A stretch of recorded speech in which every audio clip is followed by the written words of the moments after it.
Associate Athletic Director at LSU. In his 11th year in administration for LSU Athletics, he played inside linebacker for the Tigers from 1986 to 1999. He was part of a pair of SEC championship teams.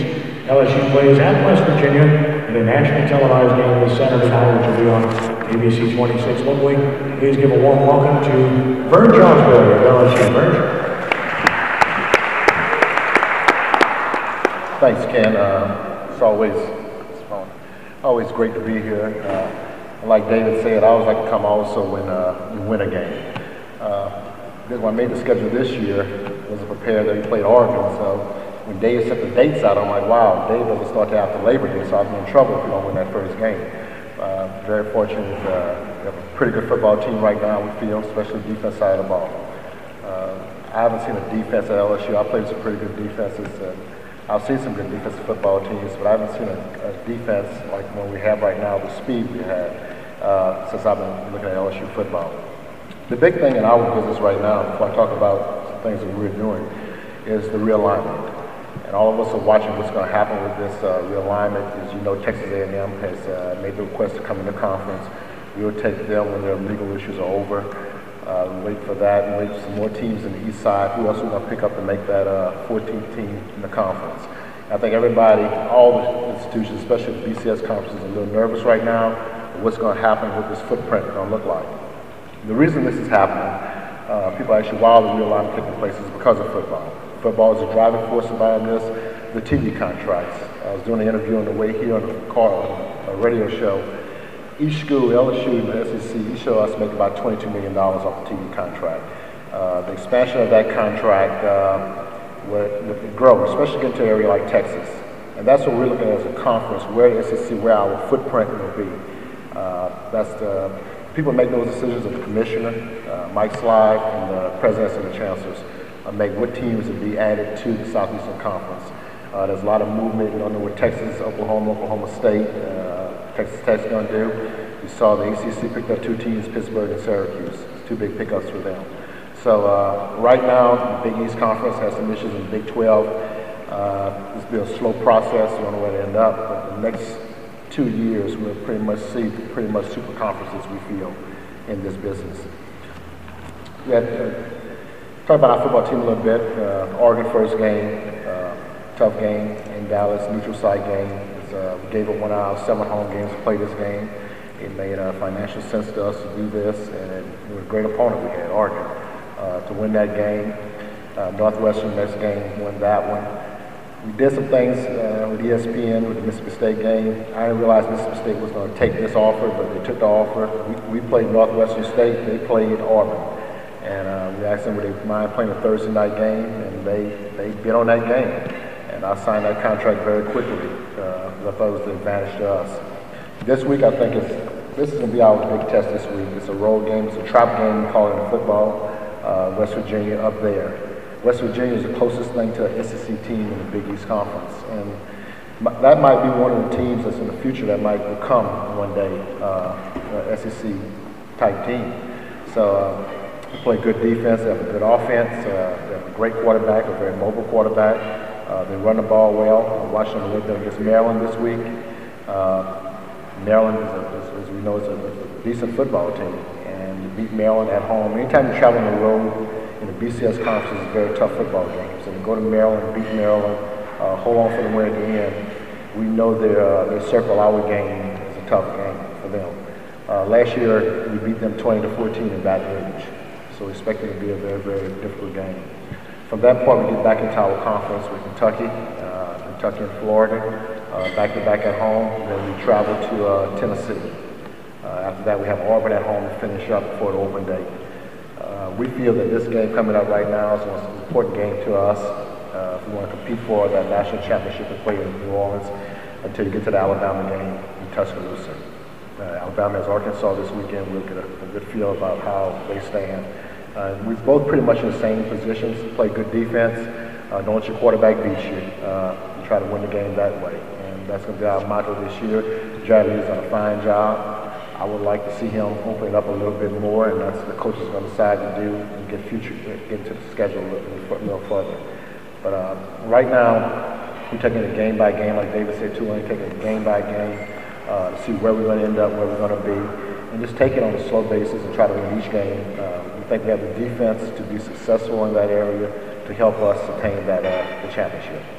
I'll open up for any questions. Yes, sir. Yes, with the status on Jordan Jefferson. Right now, as you know, he's been charged with a felony charge. At this time, it's up to his attorneys in the legal process. We're not involved in that process much. We talk to him more than anything and try to get a feel where we're going to be. Jordan does have a redshirt year available when it comes to that. We're getting to the 4th game in the year right now, and we're just waiting to see the outcome of the situation. Yes, ma'am.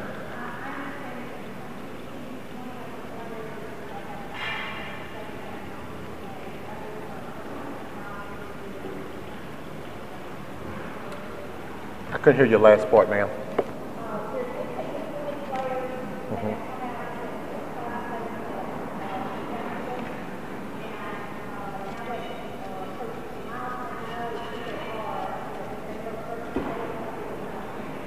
She asked about the punishment of curfew. We already handled that punishment of curfew, and there probably was some more players than that broke curfew that night, but we handled that punishment in-house with the team already. Coaching staff have made their punishments very, very clear to them. This other situation we have with Jordan, that's a situation with the law enforcement. They made their statements true. They did their interviews with both sides, Jordan's attorney and law enforcement in Baton Rouge. But as their punishments for the team, those punishments have been completed.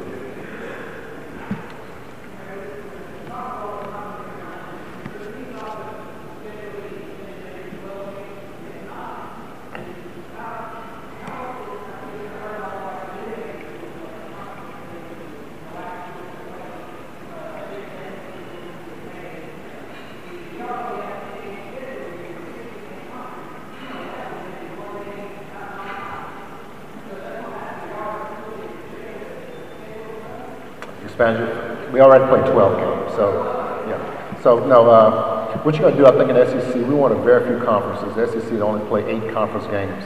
I think if the expansion takes place, we will play 9 conference games. I think you see more of a rotation of the schedule. I think Florida's our permanent East opponents probably will change. It won't be Florida any longer. Probably more on a rotation basis. You tell the truth, we all on standby right now. The SEC sent us all the contracts, schedules from 12 to 16. But right now, we're not releasing them. Some changes in the schedule, what we're going to do. Right now, you're correct. Would I play a game like Oregon, you add Texas A&M to that schedule and make it a 9th game? We have to be very, very careful how we do our scheduling at that point on. I think that's why I'm in a whole position right now with future scheduling and opponents and neutral site games until we figure out what we're going to be playing, what we're looking at. I'm not going to add Texas A&M to our conference and then play the type of game like we played opening to get out of Oregon. It helps you, but another thing you said about playing the mid-majors, it is correct. It takes one of those mid-majors out of it. And right now, we have the problems, all of us in the BCS conferences, of paying these schools some of the guarantees. You know, a lot of schools got $1 million guarantees from them, and that's something we're trying to get away from also. The highest we pay the team is $975. We try to keep it like that. If you notice, we put an FCS school in our schedule every year from now on. Those are teams that go between $450,000 and $500,000, Northwesterns and Magnies. We're going to play those type of games to make our schedule work. It was best for LSU and our players.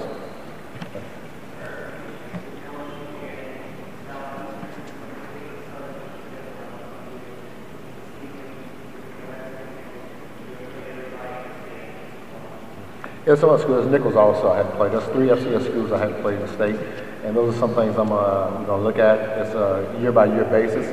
I think right now we have a schedule filled out with FCS schools all the way up to 2018. Yes, sir.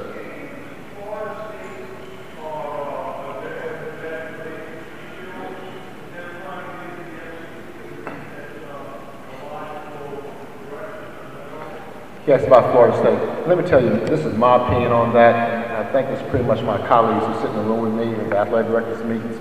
We're looking at expansion, looking at your footprint, okay? Your footprint of where you expand, footprint meaning TV revenue, as those contracts with ESPN and CBS. We have the University of Florida in the conference already. That covers the state of Florida. You have the University of Georgia, so Georgia Tech. you have South Carolina, Clemson, is what makes more sense when we're expanding our footprint where we want to be. Do you want to be in the state of Texas, the SEC? Yes, you do. Texas A&M makes sense. Do you want to be up the East Coast somewhere in the Virginia, the Maryland, the Washington, D.C. area? That's pretty much our next footprint we're looking at. Just get a school to get another school already in our footprint doesn't make much sense to us. So that's pretty much now, I'm talking on athletic administrators, I'm not talking on behalf of the commission. Let's make this very clear, and the presidents and the chancellors. That's just our opinion. When you look at TV revenue, TV shares, where ESPN wants to be with these type of deals, they're looking at how you expand your conference, not shorten it.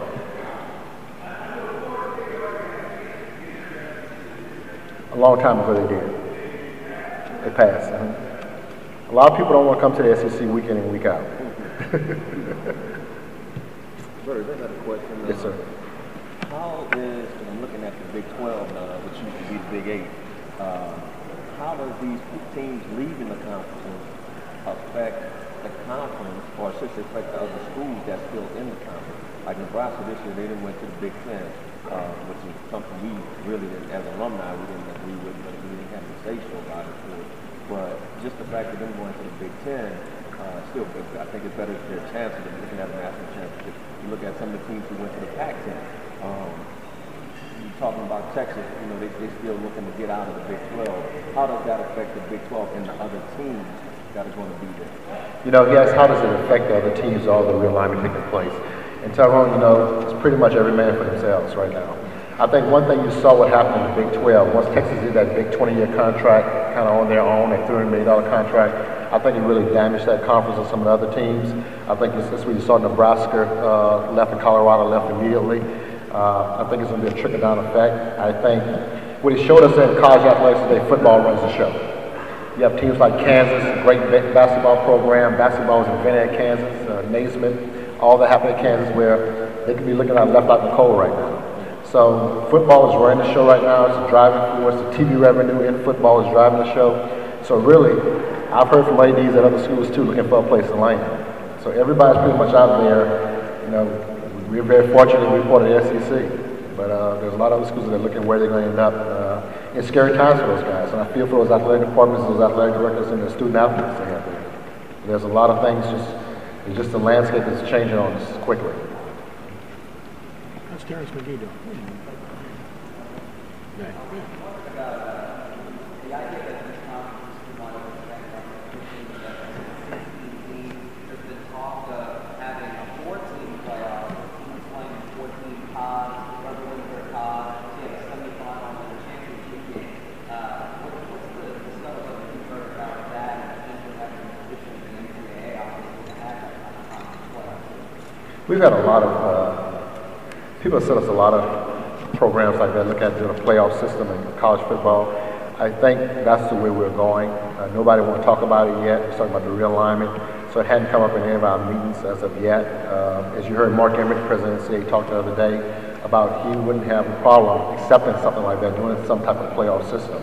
I think it would generate a lot of TV revenue, I think, for all the BCS schools, but it hadn't been really talked about. That's been the little quiet thing in the room. Nobody's mentioned yet. Terrence McGee, redshirt possibility. How's he doing? He's doing well. Right now, it's too early to say we're going to redshirt the kid around this time, but to talk about Terrence McGee. But we have a lot of great players from this area. Tyron Matthews is doing a great job for us. Look at the kids we get. Yeah, Purple Knight, that's an old guy.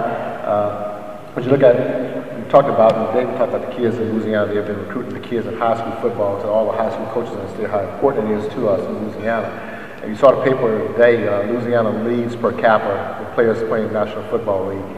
And we talk about recruiting Louisiana. It's very important to us. You look at our team, look at our depth chart, the kids that come out of Louisiana, you recruit Louisiana, I think you'll be very successful as an institution. That's very important to us, the high schools in this state, and getting the best players to play for us and compete for national championships. One more question.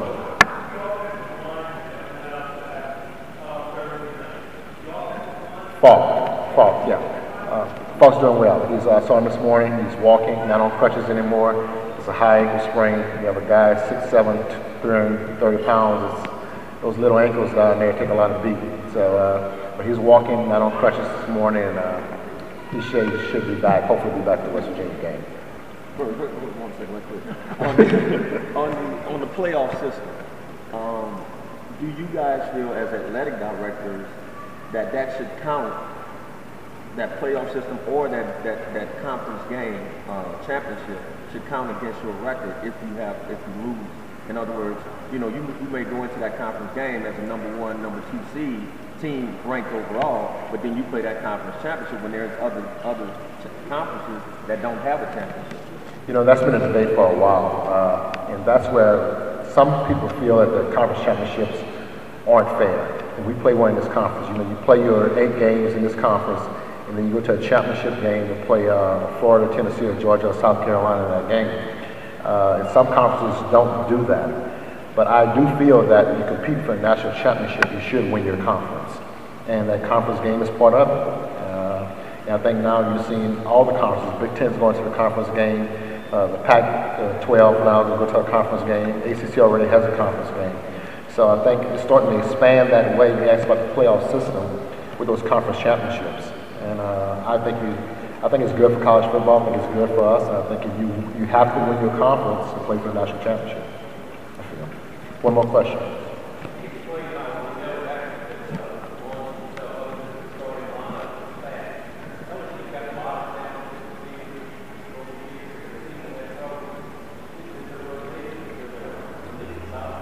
Yeah. Odell Beckham from Newman, very smart kid, great athlete. He's improved tremendously over the years from his senior year in high school to where he is right now. He's put on weight, gained a little weight.